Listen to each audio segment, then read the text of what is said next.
नमस्कार, मैं हूं मुस्कान और आप देख रहे हैं बेधड़क खबर। इस वक्त मैं मौजूद हूं रामनगरी अयोध्या में और यहां पर हमारे साथ में मौजूद हैं बीजेपी के नेता और साथ में ही पहले स्पोर्ट्स प्रवक्ता रह चुके रजनीश सिंह जी, जिन्होंने पीएमओ को लेटर लिखा था। ये मामला सामने आने के बाद इन्होंने पीएमओ को लेटर लिखा, जिसके बाद से मामला संज्ञान में आया और जांच के लिए एसआईटी टीम का गठन किया गया। बाकी सारी जो प्रक्रियाएं हो रही हैं, आइए इनसे जानते हैं कि ये पूरी प्रक्रिया क्या रही।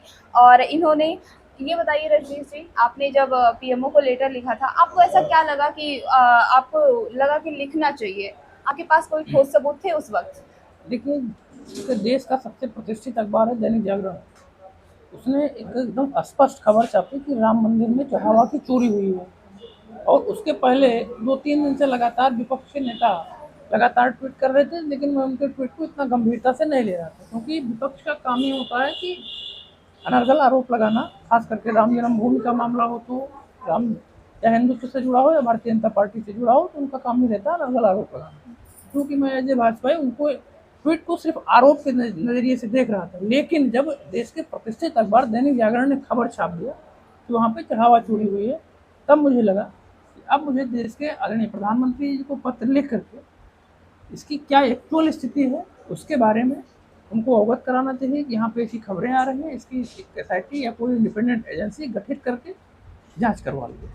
क्या आपने इससे पहले किसी स्थानीय या प्रशासन या फिर स्टेट गवर्नमेंट से आपने कोई संपर्क करने की कोशिश नहीं की? आपने क्यों सीधे पीएमओ को चुन लिया? मैंने सीधे पीएमओ को इसलिए चुना क्योंकि आप भी जान रहे होंगे कि माननीय सुप्रीम कोर्ट के आदेश के बाद ही श्री राम जन्मभूमि की स्टेट ट्रस्ट का गठन हुआ था, और वो गठन केंद्र सरकार ने किया। आप भी जान रहे हैं, तो स्टेट का तो कोई रूल ही नहीं है। स्टेट तो यहाँ एज ए सिर्फ कस्टोडियन कह सकते हैं, स्टेट का कोई रूल ही नहीं। मुझे लगा कि जो अथॉरिटी है, जिनके जो कुछ एक्शन ले सकते हैं, जो कुछ क्रिया प्रतिक्रिया कर सकते हैं, उन्हीं को पत्र लिखना बेहतर होगा, इसीलिए मैंने पीएमओ से लिख दिया। तो आपको क्या लग रहा है कि एसआईटी टीम के गठित होने के बाद से, जांच की प्रक्रिया पूरी होने के बाद से क्या नतीजा सामने आएगा? और अगर इसमें लापरवाही होती है या फिर देरी होती है, तो आगे आप क्या कोर्ट का रुख करेंगे? देखिए, लापरवाही और देरी का सवाल नहीं है, क्योंकि उत्तर प्रदेश के मुखिया योगी आदित्यनाथ जी महाराज, गोरक्ष पीठ, जिस पीठ को पीठाधीश्वर है, उस पीठ ने 3 पीढ़ी का बलिदान दिया है इस राम मंदिर अयोध्या में।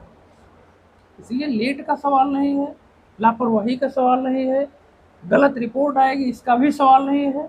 मैं एसआईटी टीम से अभी तक संतुष्ट हूँ। एसआईटी टीम आपको भी बता दे रहा हूँ, पूरे विश्वास के साथ कर रहा हूँ कि आने वाले 1-2 दिन में एसआईटी अपनी प्राइमरी रिपोर्ट जब सबमिट करेगी राज्य सरकार के साथ, तो देखिएगा दोषियों पर ऐसी कार्रवाई होगी, उनकी 7 पुश्तें याद रखेंगी उन्होंने क्या अपराध किया।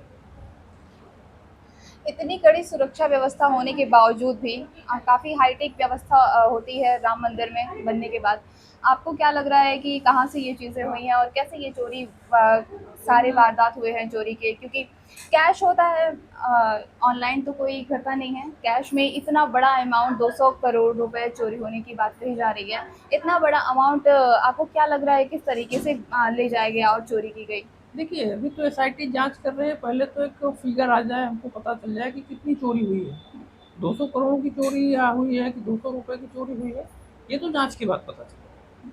लेकिन ट्रस्ट के मंदिर निर्माण समिति के अध्यक्ष हैं नृपेंद्र मिश्रा, मैं उनका कल इंटरव्यू सुन रहा था, उन्होंने भी इस बात को माना है कि चोरी हुई है। इसलिए मैं भी कह रहा हूँ कि हाँ, चोरी हुई है।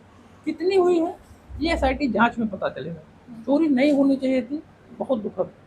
खास करके ऐसे प्लेस पे जिसपे दुनिया की नज़र इस तरीके के कृत्य एकदम अक्षम में है। इसको मतलब अपराध नहीं, इसको कहेंगे एकदम अक्षम में अपराध कहेंगे, इसकी कोई माफ़ी नहीं है। और आप देखिएगा, मैं फिर कह रहा हूँ, एसआईटी की रिपोर्ट आने दीजिए, आपके सारे शंका समाधान हो जाएंगे। उत्तर प्रदेश में ऐसी सरकार है कि कोई भी, कल मुख्यमंत्री जी ने यही कहा था, कोई भी होगा, कितना भी बड़ा होगा, तो आप भी उनके भाषण को समझ सकते हैं उनका इशारा किसकी तरफ है।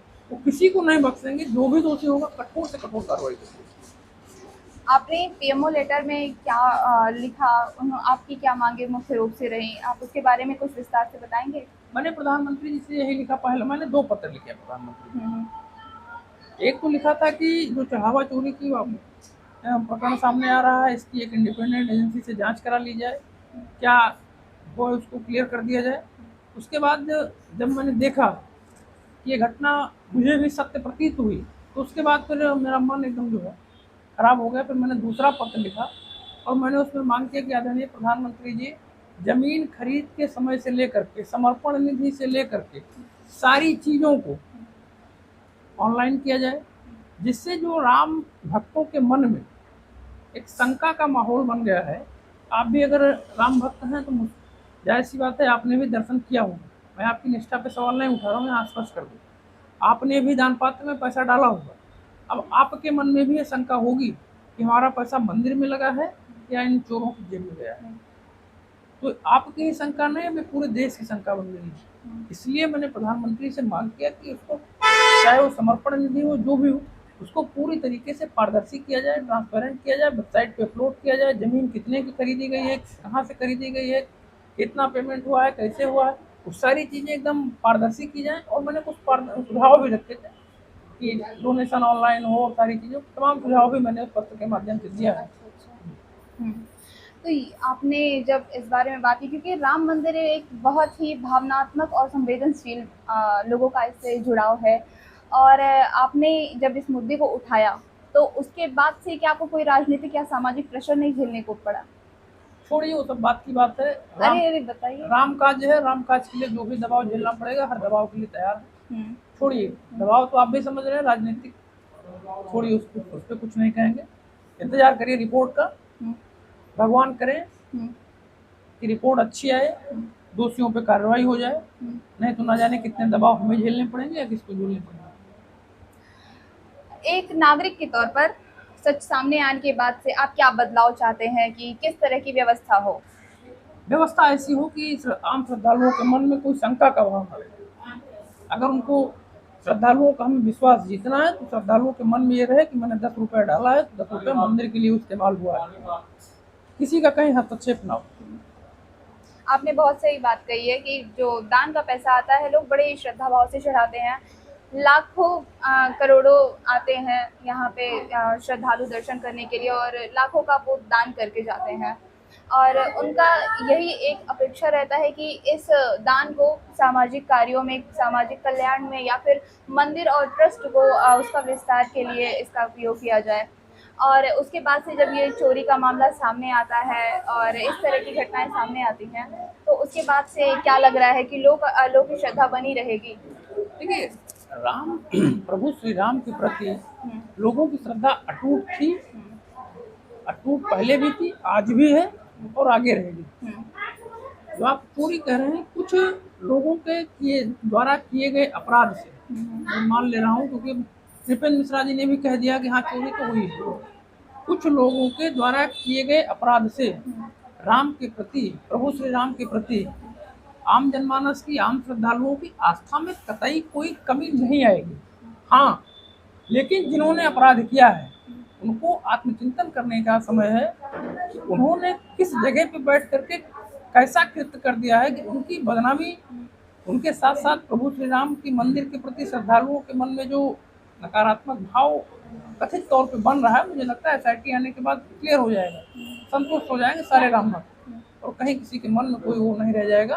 और राम के प्रति श्रद्धा आज भी लोगों की उतनी ही थी, कल भी उतना है, आगे भी उतने रहेगी। अपराधियों के लिए क्या दंड चाहेंगे आप? अपराधियों के लिए दंड एक तो सरकार तय करेगी, और बाकी तो प्रभु श्री राम तय ही कर रहे हैं, इसीलिए तो इन लोगों का खुलासा हो रहा है। नहीं तो चोरी तो महिपाल का, अगर जो वहाँ पे लेखा प्रभारी था उसकी बात करें तो उसने तो 2021 से कहा था कि चोरी हो रही है, प्रभु का ही किया धरा है। ये जो एक्सपोज हो रहे हैं लोग, प्रभु के ही कृपा से हो रहे हैं, इसमें ना हम ना सरकार कोई कुछ नहीं कर रहा है, सब प्रभु कर रहे हैं, सब निमित्त। चलिए, आपका बहुत बहुत धन्यवाद। धन्यवाद। तो हमारे साथ ये थे रजनीश सिंह जी, जिन्होंने PMO को लेटर लिखा था। उसके बाद से ये सारी प्रक्रिया आगे बढ़ी और अभी SIT की जांच की प्रक्रिया चल रही है, जिनका कहना है कि जल्दी ही उसका परिणाम देखने को मिलेगा। ये SIT की रिपोर्ट जल्दी ही आएगी, और उसके बाद से क्या निर्णय लिया जाता है, क्या दंड की प्रक्रिया होगी और कितनी चोरी हुई है, क्या चीज़ें चोरी हुई हैं, सारा ब्यौरा आने के बाद से आगे हमारी इस पर नज़र भी बनी रहेगी। और बाकी इन्होंने सारी चीज़ें बताई हैं। इसके लिए आप देखते रहिए बेधड़क खबर। धन्यवाद।